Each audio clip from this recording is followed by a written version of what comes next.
स्वागत है दोस्तों आपका वामन क्लासेज में। स्वर संधि का एक भेद परूप संधि आज हम पढ़ेंगे।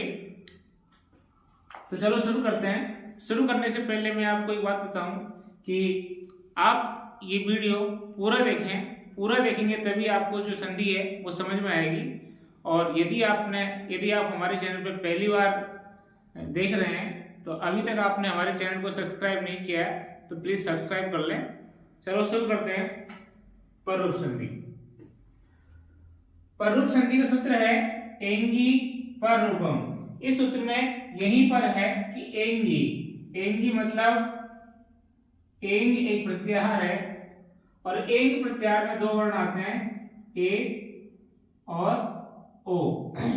ये कह रहा है एंगी ए और ओ यदि आए तो इनका पररूप होता है। अब हम पढ़ते हैं सूत्र की परिभाषा की। ए वर्णांत उपसर्ग अर्थात ऐसा कोई उपसर्ग हो जिसके अंत में ए आया हो, अर्थात अकारांत उपसर्ग से परे ए या ओ।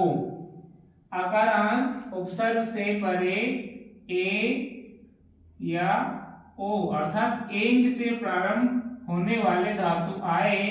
इनके एंग से प्रारंभ होने वाले धातु के लिए शब्द आता है एंग आदि धातु। ऐसे धातु जो एंग प्रत्याहार से शुरू होने वाले हों अर्थात जिनमें ए और ओ प्रारंभ में आ रहे हों। तो ए और ओ से प्रारंभ होने वाले धातु आए तो पूर्व और पर दोनों के स्थान पर पररूप एक आदेश हो जाता है। देखो दोस्तों, हम संधि पढ़ते हैं तो संधि में हमेशा प्रथम पद का अंतिम वर्ण पूर्व रूप होता है और उत्तर पद का प्रथम वर्ण पररूप होता है। अब यहाँ पर ये होगा कि पररूप संधि है तो बाद वाला जो रूप है वो रह जाएगा। तो हम यहाँ पढ़ेंगे उपौषधि। उदाहरण है उप प्लस औषधि। तो इसकी पहली कंडीशन क्या है कि प्रथम पद उपसर्ग होना चाहिए। दूसरी कंडीशन ये है कि वो अकारांत होना चाहिए, उसके अंत में ए वर्ण आना चाहिए। यदि ऐसा है तो सामने ए आए तो ए और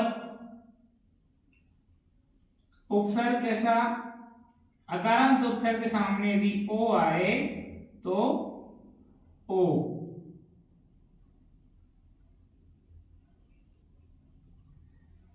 पररूप एक आदेश हो जाता है।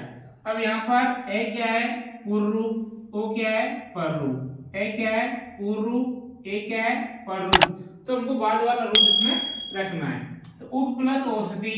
अब उप शब्द में से प्रथम पद का अंतिम वर्ण है ए, औषधि का उत्तर पद का प्रथम वर्ण है ओ। अब हमारी पहली कंडीशन ये है कि प्रथम पद है वो उपसर्ग होना चाहिए तो उपसर्ग है। दूसरी कंडीशन ये है कि उपसर्ग अकारांत होना चाहिए तो उप जो उपसर्ग है ये अकारांत भी है। तीसरी शर्त ये है इनके सामने ऐसा धातु आए जो या तो ए से शुरू हो या ओ से शुरू हो। तो ये ओ से शुरू हो रहा है तो हमारी लगभग पररूप संधि की जो सभी शर्तें हैं, नियम है, वो यहाँ पर फॉलो हो रहे माने जा रहे हैं। तो ए प्लस ओ। अब ए क्या है पूर्व रूप, ओ पूर्व रूप और ओ क्या है पररूप। तो यहाँ पर जो ओ पररूप है ये ही आएगा, ए इसी में विलय हो जाता है। तो ए प्लस ओ बराबर ओ ही होता है। उप को हमने ऐसे कैसे उतार लिया, शदी को भी हमने ऐसे कैसे उतार लिया। इन दोनों वर्णों के स्थान पर आया ओ। तो उप प्लस ओ प्लस सदी बराबर उपौषधि। प्रे प्लस औषधि बराबर प्रोषधि। यहाँ भी जो प्रे क्या है उपसर्ग है। हमारे जो संस्कृत व्याकरण में 22 उपसर्ग माने गए हैं उन 22 उपसर्गों में से ऐसे उपसर्ग यहाँ पे आने चाहिए जो अकारांत उपसर्ग हो और सामने ऐसा धातु हो जिसकी शुरुआत ए से हो या ओ से हो। अब आप देखें प्रे प्लस एजते। अब प्रे क्या है उपसर्ग है, एजते ऐसा धातु है जिसकी शुरुआत ए से हो रही है। तो प्रे में से हमने ए निकाला, एजते में से हमने ए निकाला। अब हमारी संधि के जो वर्ण हैं वो ये दोनों हैं। यदि कह रहा है पहला वर्ण अकारांत होना चाहिए, उपसर्ग होना चाहिए और सामने यदि एंग आदि धातु है तो दोनों के स्थान पर पररूप एकादेश होगा। तो m प्लस ए बराबर ए। तो प्रे प्लस, अब यहाँ हमने प्रे उतार लिया और जति को ऐसे ऐसे उतार लिया। प्रे में एक ही मात्रा लगाई, प्रे जति। ऐसे ही उप प्लस एलियति, उपेलियति, उप प्लस एष्यति, उपेष्यति, ये आपकी पररूप संधि। अब पररूप संधि के भी कुछ अपवाद हैं। पररूप संधि पढ़ने के उपरांत पररूप संधि के अपवादों के बारे में हम चर्चा करते हैं। जैसा कि मैंने आपसे कहा, यदि आपको किसी भी संधि में पारंगत होना है और यदि आप चाहते हैं कि संधि से संबंधित आपका एक भी प्रश्न गलत न हो, तो जितना फोकस आप संधि पे करते हैं उतना ही फोकस आपको अपवादों पे करना पड़ता है, कि अपवाद ही हैं जो हमारे प्रश्नों को गलत होने की संभावना होती है। अब पररूप संधि के अपवाद में सूत्र है, इस सूत्र को वैसे हम दीर्घ संधि के अपवाद में पढ़ चुके हैं, लेकिन यहाँ क्योंकि बात हम पररूप संधि कर रहे हैं और पररूप संधि पढ़ते समय इसकी बात नहीं हो, ये संभव नहीं है, इसलिए पढ़ते हैं सगंधु आदिषु पररूपम वाच्यम। वाच्यम मतलब कहना चाहिए। सगंधु आदि एक शब्द समुदाय है। सगंधु आदि गण मतलब समूह में पठित शब्दों में टी संज्ञक, इसको ध्यान से पढ़ना, टी संज्ञक वर्ण के बाद आने वाले स्वर वर्ण के रहते पररूप होता है। अब आपको टी संज्ञा भी याद रखनी पड़ेगी। टी का मतलब है अचो अंत्यादि टी। ये कह रहा है कि अंतिम स्वर वर्ण के बाद अंतिम किसी भी शब्द के अंतिम स्वर वर्ण की या अंतिम स्वर वर्ण के बाद जितना ही वर्ण समुदाय होता है उस सभी की टी संज्ञा होती है।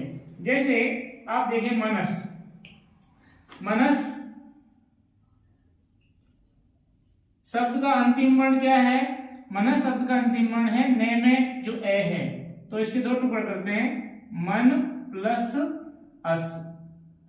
अब अंतिम इस शब्द में अंतिम स्वर वर्ण क्या है? ए। तो अंतिम स्वर वर्ण और उसके बाद वाला जो ही स्वर वर्ण समुदाय आएगा वो सभी टी संज्ञक होता है, उसका नाम पड़ जाता है टी, और जो टी संज्ञक होता है उसका लोप हो जाता है, जो हम अभी संधियों में पढ़ने वाले हैं।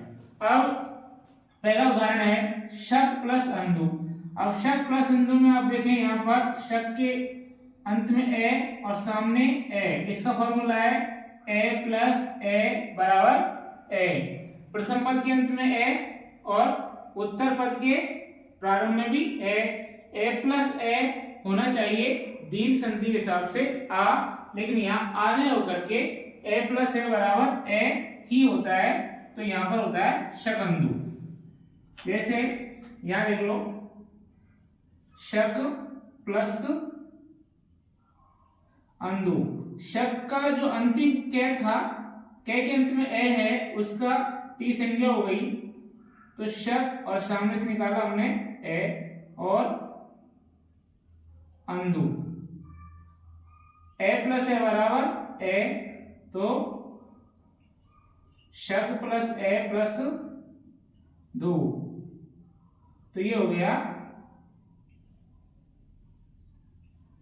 शकंधु। ऐसे ही कर्क प्लस अंधु करकंधु। कुल प्लस अटा। अब देखो कुल के अंत में ए, अटा की शुरुआत में ए प्लस ए बराबर ए, तो कुलटा। तो देखो ले में ए ही है, यहाँ भी के में ए है, यहाँ भी के में ए है। हल प्लस ईसा। अब यहाँ ए के सामने ई आया है, तो यहां पर भी पररूपी आदेश होगा, तो पररूप कौन सा है? ई, तो हल प्लस ई, तो यहां हो गया हलीसा। ऐसे ही मनस प्लस ईसा और ये बनता है मनीषा।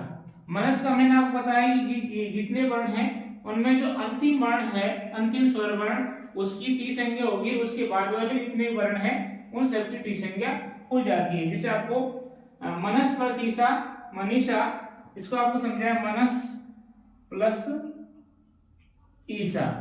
अब आप देखें मनस प्लस ईसा। अब यहाँ पर टी संज्ञक क्या है, मन शब्द में अंतिम वर्ण ए, तो अस क्या है टी संज्ञक। अब हमारे पास क्या बचा, मन असलोप हो गया टी संज्ञक होने से, और ये पर रूप ये रहेगा ईसा, तो क्या हो गया है मनीषा। जो टी संज्ञक वर्ण होता है उसका तस्य लोप से लोप हो जाता है। ऐसे ही सीम प्लस अंत, सीमंत, पतक प्लस अंजलि, ये दोनों प्रश्न कई एग्जाम में आपसे पूछे जाते हैं, अक्सर पूछे जाते हैं। मनस प्लस ईसा मनीषा और पतक प्लस अंजलि पतंजलि। और उल्टा अब आप यहां देखें पतक।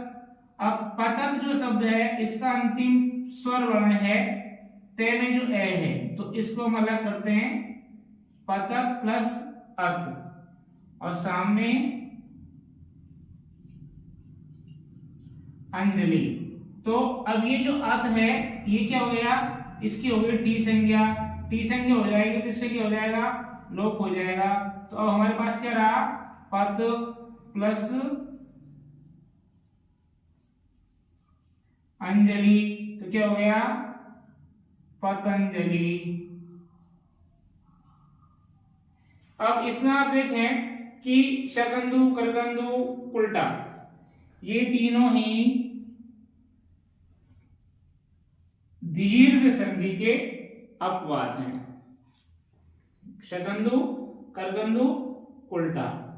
अब आपका ये हल प्लस ईसा, ये आपका गुण संधि का अपवाद है, क्योंकि ए के बाद ई आया तो रमा प्लस ईस रमेश, लेकिन यहां हो रहा है ई। हल प्लस ईसा, यदि आपने ये सूत्र नहीं पढ़ा लिया, मान लीजिए ये शब्द आपने नहीं पढ़े, तो जैसे आपके सामने हल प्लस ईसा आएगा आप उसमें तुरंत गुण संधि करके आएंगे हलेशा, जो कि गलत होगा।